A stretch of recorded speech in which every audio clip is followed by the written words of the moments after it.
Yes, alright. Oli ku Yugi Update TV kw'osinzira obanga otuuliza we bali kwekumira ku mayingo gano mukwano gwange najjo osinzirira okola kyamaanyi nnyo okubeerako gwe atanatwegattako kirira wansi waliwo ekigambo subscribe kikoneko obeere ng'otwegattako ddala bulungi nnyo. Abayeekera ba M23 tubadde tukimanyi bulungi leero babadde balinayo peaceful talks n'eggwanga erya Democratic Republic of Congo. Kaakati nno bavuddeyo ne bawa ensonga lwaki tebagenda kukiika era enteesaganya zino bazigobye. Bagambye enteesaganya zaffe ez'emirembe wamu n'eggwanga erya Democratic Republic of Congo tuzigobye, tetukyazeetaaga olw'ensonga zino wammanga. Abali mu diaspora mbalamusizzaako nnyo mwe bali kwekumira ku Yugi Update TV, nammwe abali ku mulirwano nammwe nkiwa temuva ku mayengo gano era nga mbaagala nnyo. Wabula mu batanakubanga mutwegattako mugende wansi waliwo ekigambo subscribe mukikoneko musobole okubanga mutwegattako mikwano gyange abali eyo. Abayeekera bano ba M23 olunaku olweggulo baalabiddwako nga 17 omwezi guno gwennyini nga bali mu nteekateeka era ne bakyogera lwenye nga bayita mu mwogezi waabwe spokesman Lawrence ng'agamba nti nno tewali nsonga lwaki tugenda kubanga tulemesebwa okujja okukiika mu meeting ezigenda kuba mu Angola ez'emirembe mu kibuga Rwanda. Era ne bagenda maaso n'okukkaatiriza nga bagamba nti no baagala ne Pulezidenti Tshisekedi naye abeereyo, wabula nga beeweze okubanga bagenda kukiika. Kakati nno olunaku lwalubadde lwaleero mulindwa nga ennaku z'omwezi 18 samiti eno ebadde erina okutuuzibwa eri mu kibuga Rwanda mu ggwanga erya Angola. Era nga Pulezidenti wa Angola yabadde mediator w'ensonga zino zonna okulaba nga bateeseganya emirembe gisobola okuba nga ziddizibwa mu ggwanga erya Democratic Republic of Congo. Jjukira bukyanga mwaka guno guli ogutandika omwaka ogwagga bukyanga mwaka guli guggwa, abayeekera bano babadde baliisa gavumenti ya Democratic Republic of Congo akakanja era nga bagenze maaso n'okuba nga bawamba ebibuga ebiwerako ddala n'obubugabuga obutonotono obuli Bukavu saako ne Goma okussa ne airports bbiri ez'amaanyi ezitwalibwa mu bibuga ebyo nazo baaziwamba. Era kati nga sites zaabwe babadde batunuulidde nnyo Kinshasa saako ne Butembo nga nabo baagala okuba nga babyezza, wabula nga batunuulidde nnyo ebibuga bino ebisinga okubeeramu ne minerals basinze okutunuulira okugeza ng'ekibuga ekisigadde okuba nga kisava mu bya minerals mu by'obugagga Butembo kati nakyo bakitunuulizza amaaso. Abayeekera bano aba M23 balangiridde nti tebagenda kubanga bagenda mu peaceful talks negotiations mu nteeseganya ez'emirembe n'eggwanga lino erya Democratic Republic of Congo olw'ensonga nti nno gavumenti ya Congo egenda mu maaso n'okwongera okuba nga ebateddeko security threats eri abakulembeze baabwe. Bagamba nti gavumenti ya Democratic Republic of Congo ebataddeko entiisatiisa etadde ku bakulembeze ba M23 entiisa. Lwaki boogera we bati? Bagamba nti okusinziira ku statement eyayisibwa wiiki ewedde eyasayiningibwa ne spokesperson Lawrence Kanyuka nti labels nga abayeekera bano bagamba nti gavumenti ya Congo eforsinze okubanga egenda maaso n'okubanga eyiwa heavy military weapons okumussa ne fighting jets ennyonyi ennwanyi nga zigenda maaso n'okupositioninga n'okutiisatiisa ab'omukago, era nga bagamba nti nno safety yaabwe bagibalira ku ngalo. Era kagurupu k'abayeekera kongedde okugamba nti nno enaataaka egenze mu maaso n'okuba nga kwegamba etondawo entiisa n'ekyekango mu territories zaffe ze tukontrolinga, era ekiganyizza enteeseganya zino ez'emirembe okubanga tuzitunuulidde nga teziriimu bibala, nga ate Kinshasa egenda mu maaso n'okuba nga ekola operations zaayo mu matwale gaffe.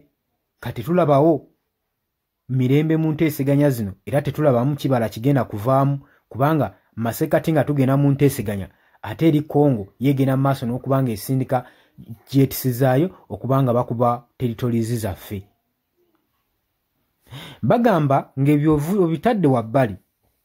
Emabegako gavumenti ya Democratic Republic of Congo yalangirira okubanga etaddewo obwanana bw'ensimbi ku muntu yenna anaakwata ku koloneli Enanga saako n'omukulembeze saako n'abakulembeze bonna nkusa n'omukulembeze wa Congo River Alliances aba bagenda maaso n'okulinkinga kubayeekera bano aba M23.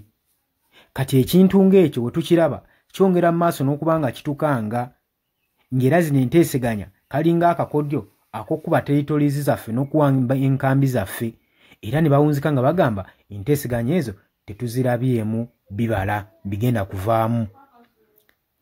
Jjukira nti nno mu nteeseganya zino ne pulezidenti w'eggwanga erya Democratic Republic of Congo Felix Tshisekedi omutumbaafu ono abadde tagenda kukiika. Kati oli yeebuuza olaba gwe tugenda oteesa naye tagenda kukiika, katugenda kuteeseganya ki? Nawo ne basalo ne bagamba nti naffe tugenda kukiika mu nteeseganya zammwe eziri mu Angola. Jjukira zino enteeseganya ziteekeddwamu ssente nnyingi, zibadde ziyise badedekisi ab'enjawulo okuva mu mawanga ag'enjawulo, okuva mu regions ez'enjawulo eziri mu conflicts basobole okuba nga badissolvinga conflicts zino. Naye okusinziira nti mbadde mu key areas obulumira era enteeseganya zino tezisobodde kubaawo. Ate nga bagamba n'okugamba n'enteeseganya ezaali mu kibuga Dar es Salaam kugamba gundi reforms tebazibawa, tebazimanyi, tebazirabako. Kati era nga bagamba enteeseganya zino zandibeera era mu ngeri y'emu. Oli ku Yugi Updates TV kubadde osinza obanga otuuliza gwe atanatweyungako kirira wansi waliwo ekigambo subscribe kikoneko obeere ng'otweyungako ddala mukwano gwange gwali eyampuliriza. Mategeeza nti abali mu diaspora nammwe mbaagala nnyo, mwebale kwekumira ku Yugi Updates TV. Mbaagala nnyo mwera. Yes, oli ku Yugi Updates TV kw'osinzira okuba ng'otuuliza gwe omukwano gwange yenna ali eyo.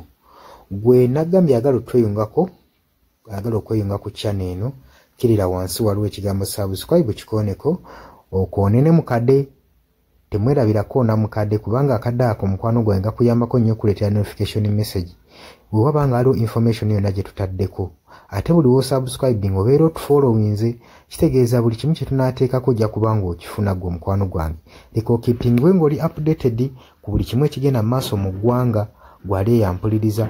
Abali mu Qatar, Oman, Dubai, Saudi Arabia, abali e Dubai, abali mu US, abali mu UK, abali Canada, abali mu South Africa, nammwe abali mu Rwanda, Kenya, Nalekani, Menyani, nammwe abali mu Asia, matumiddeko nnyo, mwebale kwekumira ku Yugi Updates TV. Mwe mbeezezzaawo amayengo gano aga Yugi Updates TV. Mikwano gyange sola beebaza kinnoomu, wabula nsazeewo nkozese lino eddoboozi ery'ewamu nsobole okubeebaza. Mwebale kuyimirizaawo channel eno, mwebale mwabajja naddala mwabajja mu comment section ne mukomentinga ne muteekako endowooza yammwe ne mutangaaza bannayuganda ku ki ekiteekeddwa ekituufu okukolebwa gwe okusinziira ku ndowooza yo. So muna batajjangako mu comment section, mbakubiriza okujja mu comment section muteekeko ebirowoozo byammwe, mutangaaze eggwanga ku biki byaba bagenze mu bukyamu ne bikolebwa mu bukyamu eri bannayuganda.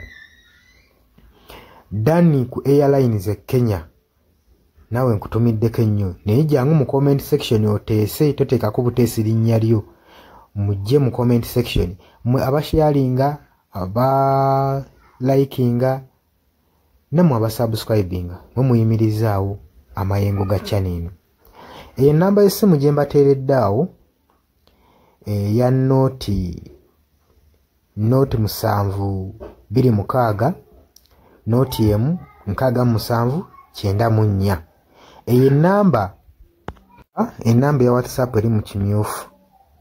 Ye nnamba gy'ogenda oyita kuba gy'osobola okuyitako gwe omukwano gwange ayagala okulanga wamu naffe.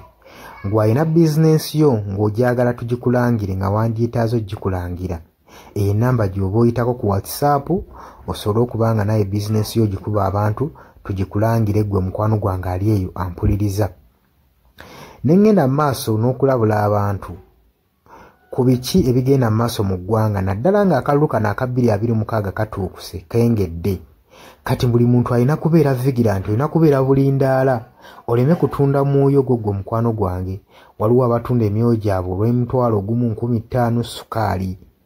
Gwe beera ng'omanyi akaseera we kanaatuuka akakuba ballot paper, beera nga manyi omuntu ogw'ogenda okuwa, gw'ogenda ottiikinga, gwe gw'olaba asobola okukulaakulanya ekitundu kyo constituency yo, gw'olaba agenda otwala eggwanga mu maaso.